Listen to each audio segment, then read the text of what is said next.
really glad you guys are here. We're in a series in the book of James right now, and it's been a lot of fun so far. You can hop online, check out all the messages previous to today. Sorry, I'm making sure my mic is on. By the way, my microphone works fine. This is for our recording, not for you. I'm plenty loud for this room, and so just a heads up so you're not like, why isn't his mic working?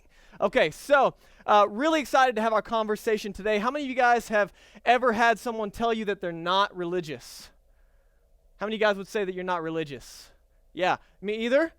Heads up, by the way, Jesus is not religious either. Today we're having a really interesting and exciting conversation around the tension between religion and the relationship that Jesus really came to bridge the gap for, our relationship with God. And what I find is that religion often is getting in the way of what Jesus came to bring to the table. And so how many of you guys had families that were really close growing up?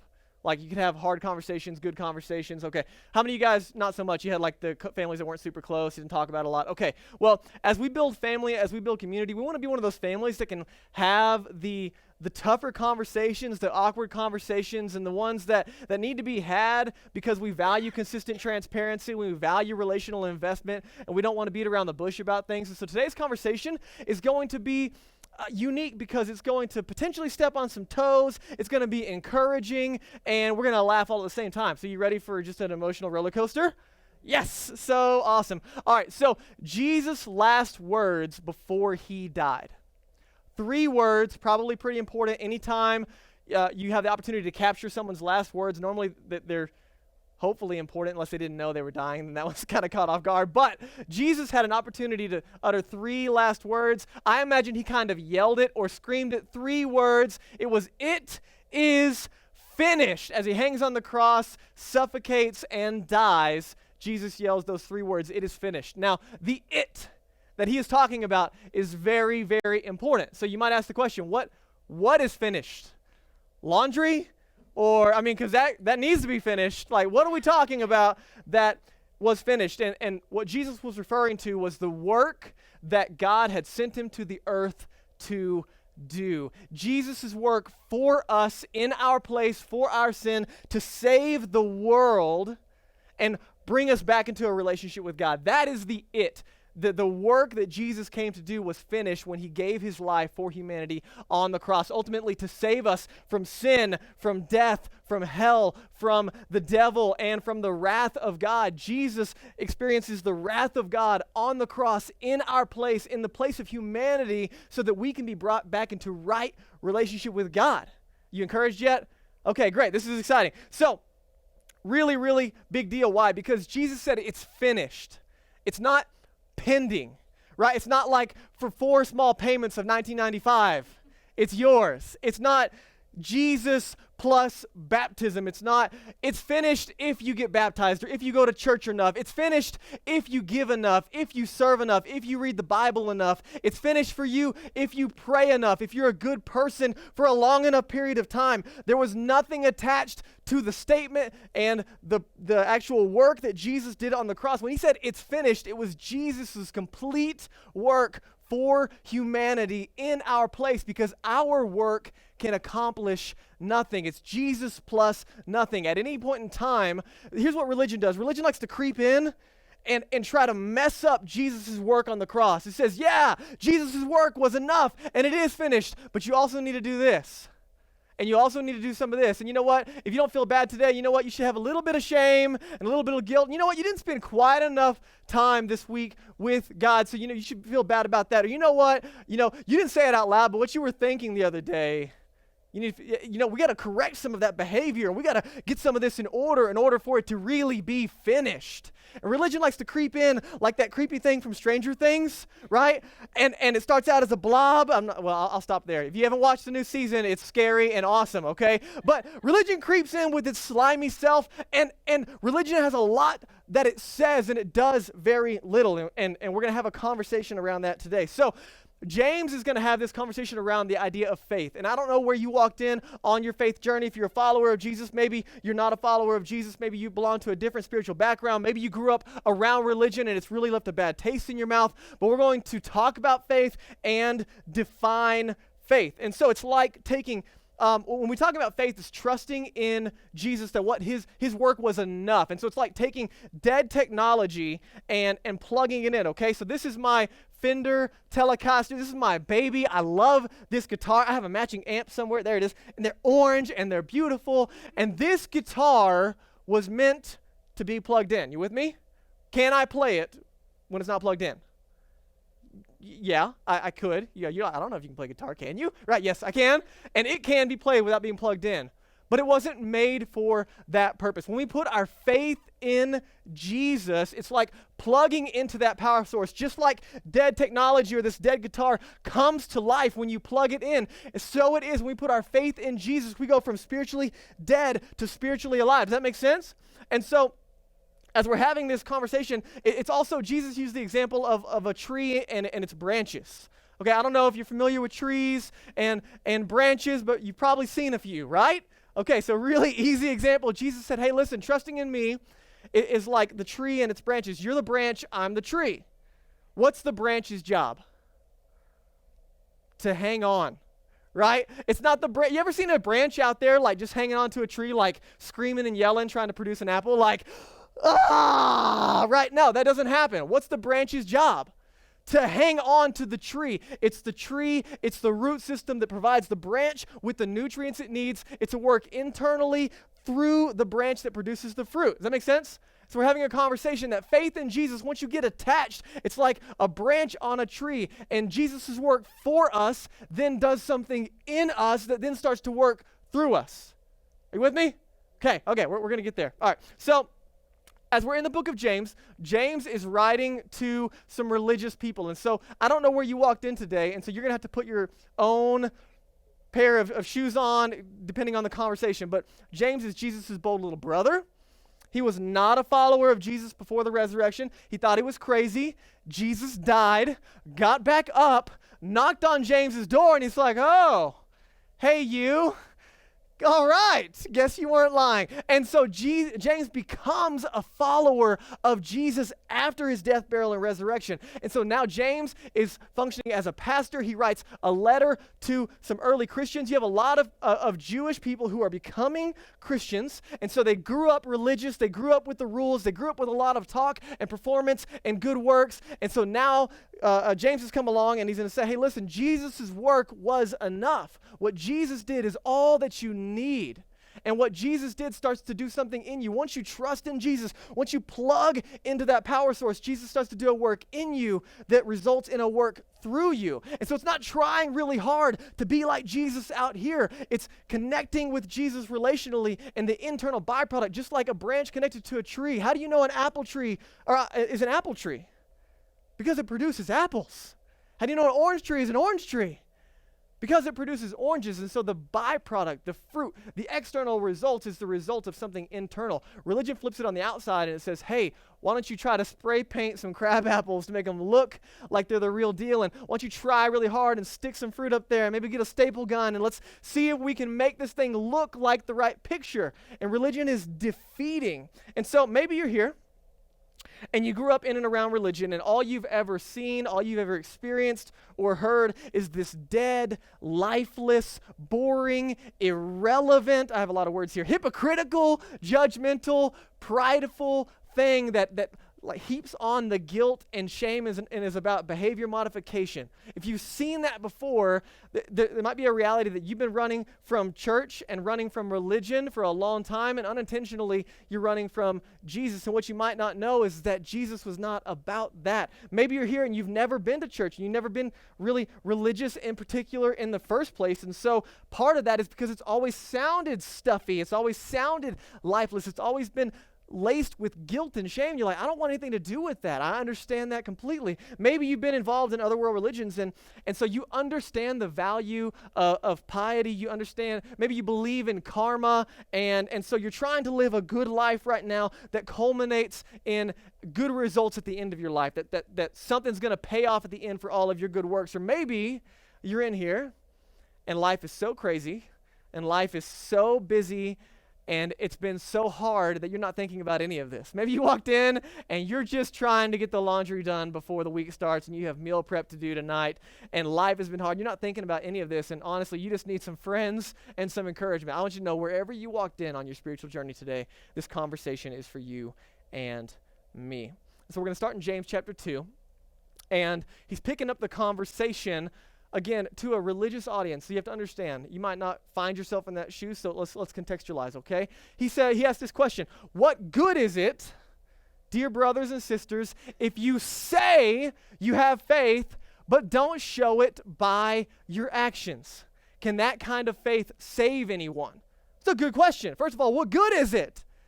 That's a good question. What good is it? Why go to church and do any kind of anything religiously if it doesn't result in any benefit to anyone? Can that kind of faith, he asks, save anyone? That's a good question, right? Jesus didn't just die because. Jesus died on the cross to save us from sin and to restore us back into a relationship with God. So it's not a question to be taken lightly. Can that kind of faith, can that kind of trusting this head knowledge religion save anyone? It's a question worth wrestling with, guys. And I don't know where you've come from or what you're thinking today, but it's something worth wrestling with. And so before we move on, I want to give you a definition. Let's define faith. And so I'm going to put a definition for you on the screen. If you're taking notes, this is for you. If you're not taking notes, it's still for you. But faith is believing. I'm going to give you the definition that we're going to function with moving forward. Believing God is who he says he is, and that he will do what he says he's going to do. Faith is believing that God is who he says he is and that he will do what he says he's going to do.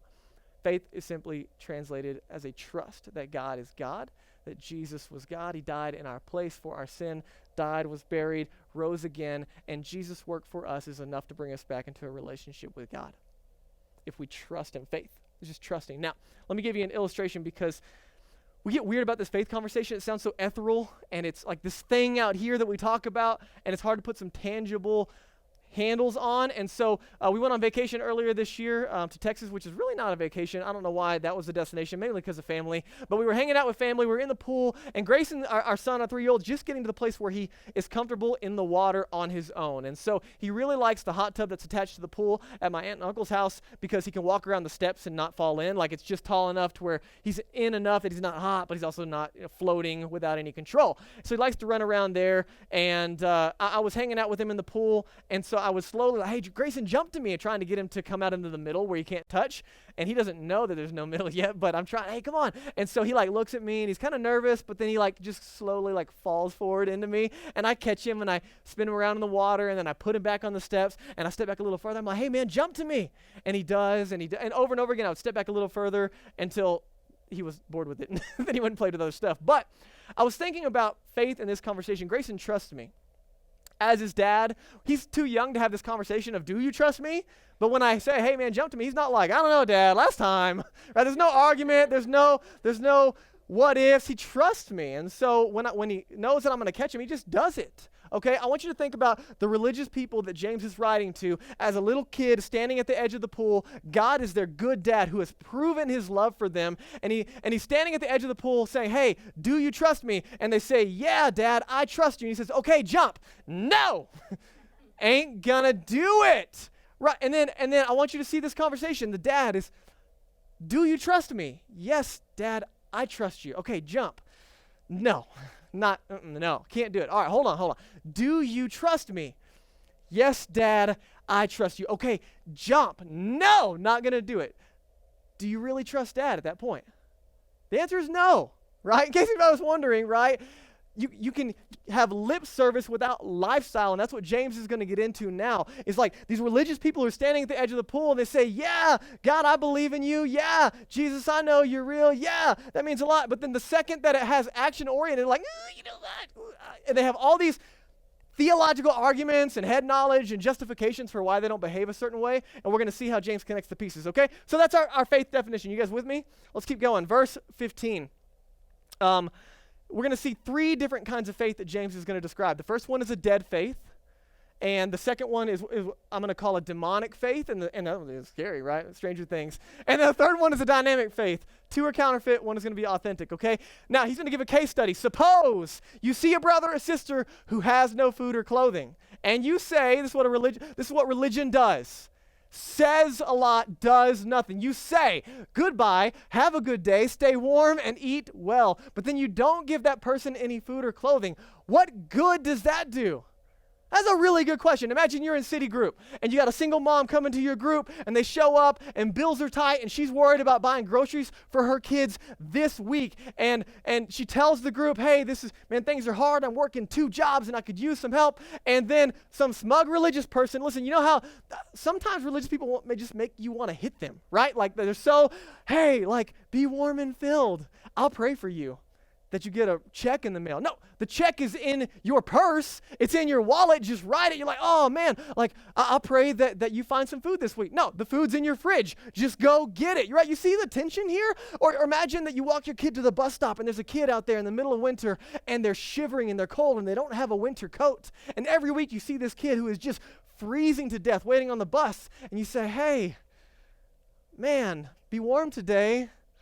I'll pray for you that you find a jacket. He already has a jacket. It's in your closet at home. You see the disconnect? Jesus is like, what good doesn't that do? This is a really good question. He says, so you see, faith by itself isn't enough. Unless it produces, there's that word again, right? We're using the tree analogy. Unless it produces good deeds, it's dead and useless. Let me ask you a question. What do dead people do? Not a lot. Nothing is the answer. Even frozen dead guy days up in Netherlands, nothing. Dead people do nothing. What does dead faith do? Nothing. Nothing. You see, James is writing to some people, and he's a tad frustrated because they come from a religious background where there's a lot of talk and very little action. And some of these people, they know the right words, they know the routine, they know how to play church, they know how to dress the part, and they don't actually care, they don't actually give, they don't actually serve, they don't actually love. And he's trying to call them out. He says, listen, it's no good to have all lip service and no lifestyle. And I bet you're with me in this room saying, yeah, can't stand it when people do like that, right? Some of you know people like this, and it's the reason that you've run from church and run from Jesus for so long, is because when we only have certain experiences, we start to equate that experience with all of religion and all of Jesus. And the problem is we don't get to know the real Jesus, what he was really about. And so James is trying to help clarify. Some of you, now listen, I don't know where you come from, but some of you might have inherited a faith similar to this. You come from a background where it was familiar to play the part and there was no genuine life change. And maybe today is an opportunity for you to make a shift and make it your own, that it can be more than something that just looks nice on the outside. Now, let's go to verse 18. That's dead faith. Now, he's going to transition to demonic faith. Ooh, okay, all right. Now, someone may argue. Listen, this is what religious people do. They love to argue. Bob Goff says, hang up the argument and just love people. You want to look like Jesus? Just go love someone. You want to understand the theology of following Jesus? It's loving God and loving people. It's not as complicated, but no, we're going to argue. Right? What's crazy is religious people can argue their way out of wrong behavior. They'll actually use the Bible to say why they shouldn't do a certain thing. And James is like, stop it. Quit doing that. Some people are going to argue. Some people have faith. Others have good deeds. And so we're going to have a faith conversation and a good works conversation. And then James is going to say, but I say to you, how can you show me your faith if you don't have good deeds? I'm going to show you my faith by my good deeds. So pause for a second. There's this faith and works conversation, okay? Every other world religion has the foundation of its destination on works. Every other world religion on the planet has the foundation of its destination, whatever it might be. Lots of different destinations in other world religions, but whatever it might be, the foundation of it is on your personal work. And the problem with that is, listen, when you and I become our own savior, when it's dependent on us, our life, how we live, as good as we might be, this is not a morality conversation, but when we become our own savior, one of two things happen. Either we become prideful which you probably have met a few prideful religious people, and I'm not exempt of being that guy before. Or we end up in despair because it's so much weight to carry this effort of saving ourselves. And so every other world religion is going to focus on work. And some people that you might know, or maybe you're in the room and you'd say, hey, listen, it doesn't really matter. Like, just be a good person. Like, yeah, God exists, and yeah, Jesus, that's all great, but like, really, just be a good person. Like, none of the other stuff really matters. And so there's this argument happening. The other person on the other end says faith only. Faith only. And Christianity, the primary foundation is that Jesus has done all of the work, and our responsibility is to trust him. Now listen, there's a word that James used a minute ago that produces, right? There's a production that happens externally because of an internal work that Jesus has done, right? It doesn't mean I check the box of cognitive belief in God and all of a sudden I'm good to go, got my get out of hell free card, and I can live however the heck I want. I know a lot of people that really get mad about that. And it makes sense. Why? Because it's inconsistent. James is saying that what Jesus did for you, once you trust him, once it becomes real for you, once you're overwhelmed by that love, at 15 years old, for the first time, it clicked with me. God loved me. He sent Jesus to die for me, not to make me feel bad, but to pay for the work that I couldn't bring to the table anyway, to bring me into a relationship with him. I was blown away. I didn't love God, but he loved me anyway? Are you kidding me? And all of a sudden, this affection started to grow. I trusted Jesus and his work, and all of a sudden, his work for me starts to work in me, and then it starts to work through me. Not perfect by any means, but different. Definitely different. Listen, I was a Christian for an entire month before I learned that pornography was not very good for you, right? If you want like just a little taste, I'm like, oh, maybe we should not do that anymore, right? And it's this process of letting Jesus, as imperfect as the fruit might be, letting Jesus work in and through me. And so there's this argument that happens, and James says, no. Verse 19, you say you have faith, for you believe that there's one God. He's talking to the religious people again, right? Because you believe cognitively that there's a God. Good for you. Even the demons believe this, and they tremble in terror. What is James saying? You're a monotheist? You believe in the creator of the universe? Okay, that's a good start. But even the demons believe.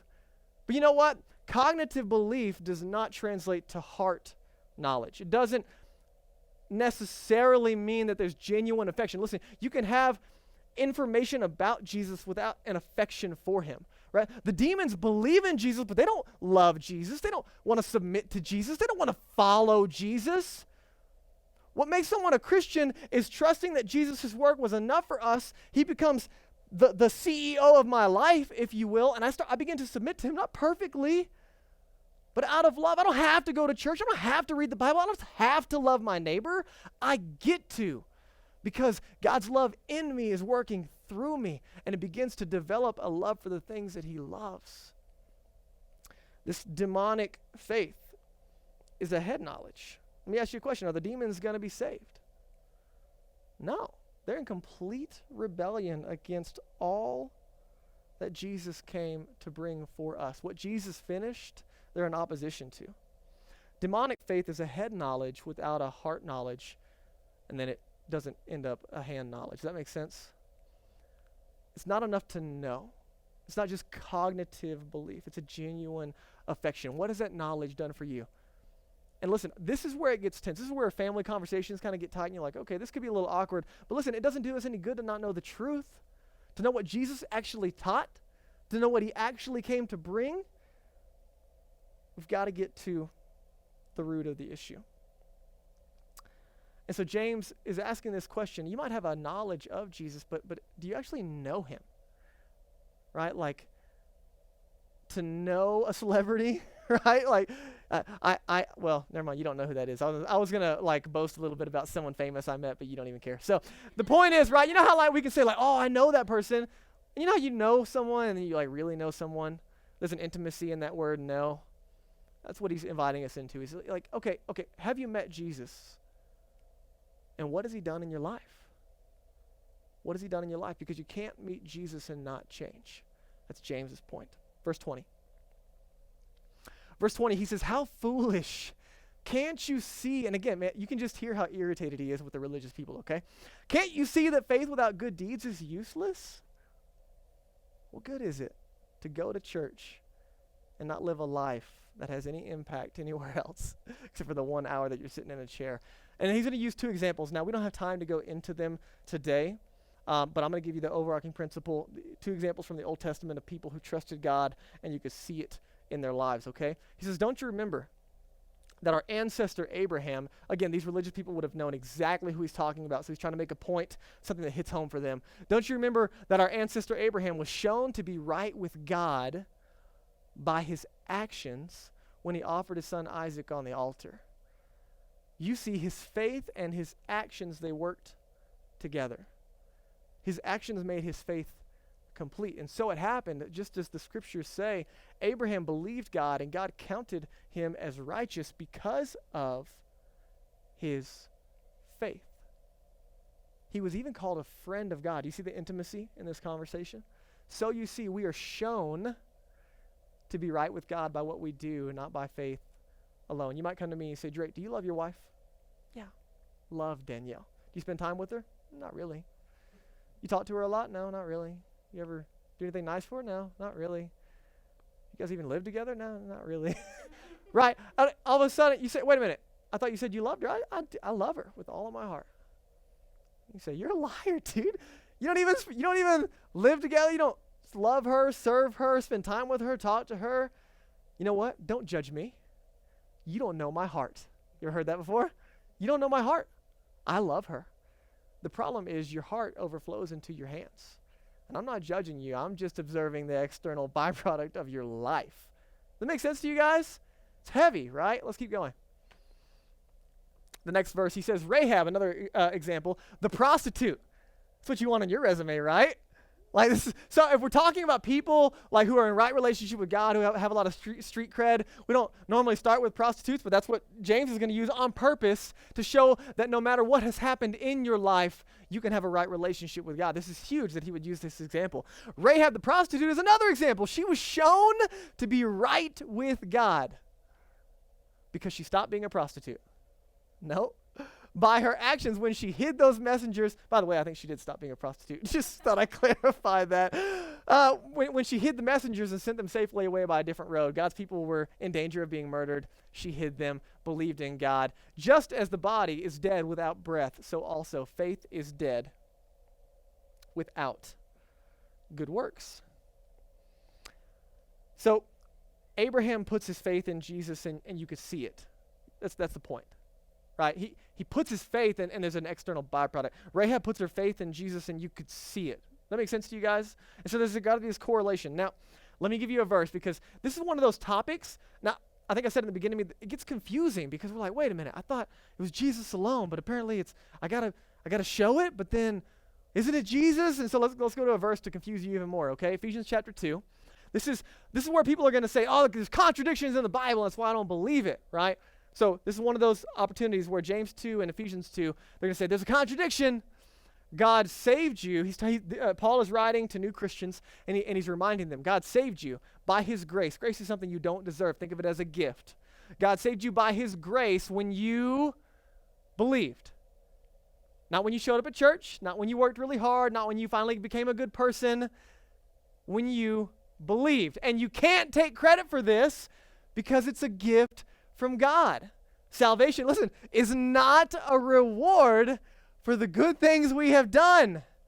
So none of us can boast or brag about it like religious people tend to do.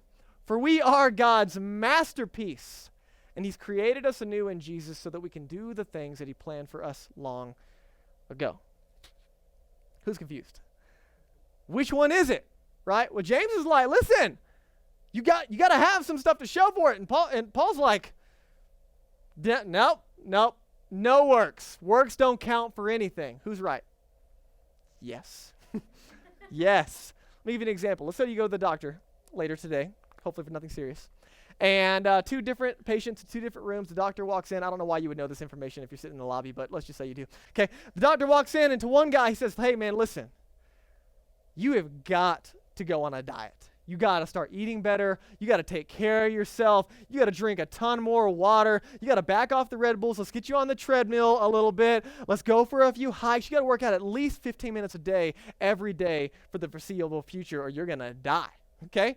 That's one. And then the doctor walks out of that room and into another room, and to this patient he says, you have got to slow down.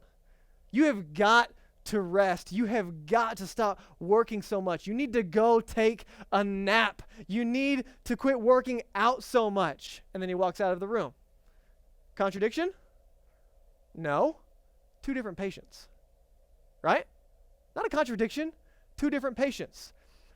James is writing to religious people who are smirky and smug, and they play the church game really well, and they don't do anything. And he's like, just do something.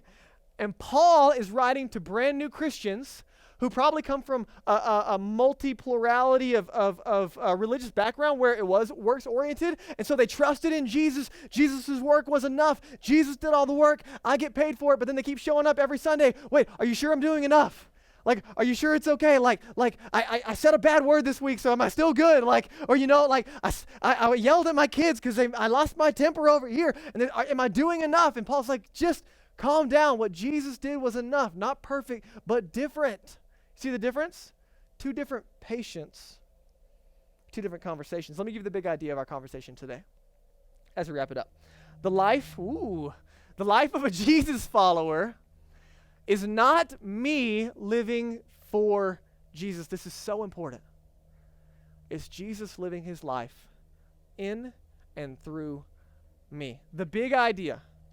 Don't miss this, because this is what everything hinges on. What Jesus did on the cross is all need be done. There is nothing that you and I will ever be able to do to make ourselves right with God. Jesus did it all. The byproduct of trusting what Jesus did for me is then what begins to happen in me and through me. The life of a Jesus follower is not me living my life for Jesus. As admirable as that might be, it is Jesus living his life in and through me. Let me give you one last example, okay? I gave you the example of a guitar earlier, and I want to help drive home our conversation. Then you might have to kill that pad. I didn't think about this. That's going to be awkward, okay? All right, so we talked about the guitar coming to life. Can I play it without? Yeah, sure. And a lot of people say, you know what? You only need God when life starts falling apart. Here's the deal. Listen, you and I were created to be plugged in to the power source, to go from spiritually dead to spiritually alive. Now, can you live a good life? Can you play some good licks? Can you do? Yes. We're not having a morality conversation. We're talking, what does it take to be right with God? And the answer is, you and I were made to be plugged in to the power source. You can live a good life. You can make a difference in this world. But you were made for so much more. And so what happens is you and I plug into the power source. It sounds like that probably when that happens. And we go from spiritually dead to spiritually alive. Right? Now, I want you to think about the two conversations we've been having. Jesus working in me. Jesus working through me. Loving God, which is more internal than external, but the byproduct of loving God is loving people. In me, through me. Internal, external. Love God, love people. You with me? Okay? And so once we plug into that power source, the natural byproduct is there is both of these things working together, which James is trying to get at. There's a harmony. Now listen, I'm going to play a song for you. I want you to see if you get it, okay? But I'm only going to use the faith hand, okay? I'm only going to use the in me hand, not the through me hand, okay? So let's see if you can get it.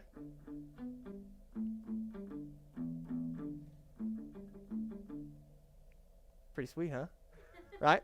Doesn't make a lot of sense, right? There's not a harmony. There's something missing. So it is when we're just stuck in the head knowledge realm. Now, here's just the external realm, okay? You ready? You ready for this? See if you can get it.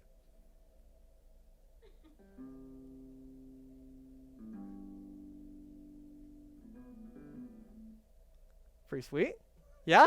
You got the tune yet? Listen, this is awesome, right? It doesn't make sense, right? There's something happens when there's a disconnect internally. When we say we plugged into it, but then there's nothing happening internally and externally, there's something wrong. And James is saying they're supposed to work together, so when you put them together, it sounds like this.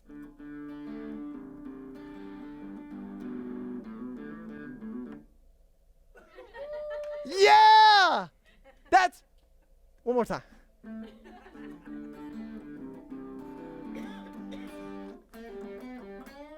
Yes! Woo! All right. That's all I got. Sorry. Practiced that for like 3 hours for you guys last night. All right. So here's the point. Here's the point. When they work together, it makes sense. And when you and I were made to be plugged into that power source, and when we get plugged in, we embrace that relationship. God has something beautiful for us, for this band called life that we get to be a part of. And all of us have a part to play. Listen, and it's never been about the instrument. It's never been about, right? It's the one who made the instrument, the one who's playing the instrument, maybe God working in and through us, but it's not glory to the guitar. It's not glory to you and me. It's about Jesus working in and through us. And listen, the more that we love God, he cultivates in us a love for what he loves, which is people. And this, friends, is the great mission that Jesus came to the world to embrace. And so a couple of things, practical steps for you and I as we close out. Maybe you're here today and you have never trusted in Jesus. Maybe you've had a dead faith. Maybe you inherited a dead faith. Maybe you've been stuck in the head knowledge realm and you've never genuinely plugged in, trusting what Jesus' work was enough and become spiritually alive. And I want you to know you can do that today in your own heart and mind. I can't read the room. I can't know your heart, but Jesus absolutely can. And when it's real, you know it. You know it. But maybe you're here and you've been stuck in your head. Maybe you plugged in, but you kind of drifted towards this single-handed playing, and something doesn't seem right, and it's a little bit lifeless, and it's not as peppy and as exciting as it used to be. You're like, why do I feel stuck? Well, maybe you need to join a group and ask for accountability in spending time with God. Maybe the reason nothing's coming out of you is because nothing's been cultivated in you. Just like any relationship, we got to cultivate it and spend time with God. Or maybe you're already in a group and you just need to ask for accountability in loving the people around you and loving your neighbor well. Or maybe, listen, Danielle already invited you, but we're doing a block party for our city this Saturday. Circle the letter S on your connection card and give your time to go serve someone else. There's something amazing that happens when we give ourselves for others. It's what we were made to do once we get plugged in. We're never more like Jesus than when we're serving other people. Maybe you're here and you need to be baptized to celebrate externally what Jesus has already done internally, that I've plugged into that power source, and what he's doing in and through me, I get to celebrate through baptism. It's not, I trusted in Jesus, I have to be baptized to be made right. It's, I get to be baptized to celebrate. Or maybe some of you already signed up for Growth Track, but you want to go through the Growth Track today just to get plugged in and find out ways to plug into this community and this family. I don't know what the answer is for you. Let's pray together.